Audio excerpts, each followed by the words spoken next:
കൊല്ലം MLA നടൻ മുകേഷ് ജനപ്രതിനിധിയായതിനു ശേഷം അദ്ദേഹം വളരെ സൂക്ഷിച്ചാണത്രേ സംസാരിക്കുന്നത്. എന്തെങ്കിലും കുഴപ്പം അദ്ദേഹം വരുത്തുന്നുണ്ടോ എന്ന് നോക്കിയിരിക്കുവാണ് ദിനദരികടവും വക്രദൃഷ്ടി തുടങ്ങിയ പരിപാടികൾ. എന്തായാലും അദ്ദേഹത്തിൻ്റെ കരുതലിൽ ഒരു അന്തസ്സുണ്ട്. അന്തസ് ഇതൊക്കെ പറയുമ്പോഴും എനിക്ക് TV പണ്ട് സിനിമാ നടനായിരുന്ന സമയത്ത് TV ഇങ്ങനെ കൊണ്ടു നിർത്തി ഈ ക്യാമറ ഒക്കെ കാണുന്ന വലിയ സന്തോഷമായിരുന്നു. എന്നാൽ MLA ആയതിനു ശേഷം ഞാൻ തന്നെ അഭിനയിച്ച ദിനദരികടവും എന്ന് പറഞ്ഞൊരു സിനിമയുണ്ട്, വക്രദൃഷ്ടി. അതിലൂടെ സഞ്ചരിക്കേണ്ടതായിട്ട് വരും. ഇവിടെ തന്നിരിക്കുന്ന ഒരു വിഷയം തന്നെ മതനിരപേക്ഷതയും പുരോഗമന കലാപ്രസ്ഥാനം എന്ന് പറയും. ഞാൻ പ്രസ്ഥാനമല്ല, കലാപ്രസ്ഥാനം. ഞാൻ കലാകാരനായതുകൊണ്ട് ഇതൊക്കെ എവിടെയും തെറ്റിപ്പോകാൻ പറ്റിയ രണ്ട് വാക്കുകളാണ്. ഇതൊക്കെ എൻ്റെ ഗതി എന്താകുമെന്ന് എനിക്കിപ്പോഴും അറിഞ്ഞുകൂടാ. വെയിറ്റ് ചെയ്യാണ്, എന്തെങ്കിലും കിട്ടുമായിരിക്കും അതിലൂടെ. ഈ തമാശ പരിപാടി ആയതുകൊണ്ട് നമുക്ക് തള്ളി പറയാനും വയ്യ. കാര്യം ഞാൻ തമാശ കൊണ്ട് ജീവിച്ചിരുന്ന ഒരാളാണ്, ഇനിയും ജീവിക്കേണ്ട ഒരാളാണ്. അതുകൊണ്ട് അതും അതിന്റെ വഴിക്ക് നടക്കട്ടെ.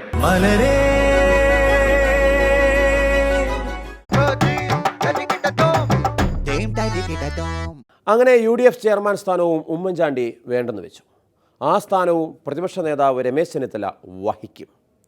ഈ സ്ഥാനങ്ങളൊക്കെ വേണ്ടെന്ന് വെച്ചത് നന്നായി. അല്ലെങ്കിൽ VS-നെ പോലെ കുറിപ്പ് കൊടുത്ത് ഉമ്മൻചാണ്ടിയും ആകെ നാറിയനെ. പാവം ഉമ്മൻചാണ്ടിക്ക് വേണ്ടി ഒരു കഷ്ടകാലം.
അതെ, ഈ ആഴ്ചയിലെ ദിനദരികടവും ഇവിടെ പൂർത്തിയാവുകയാണ്.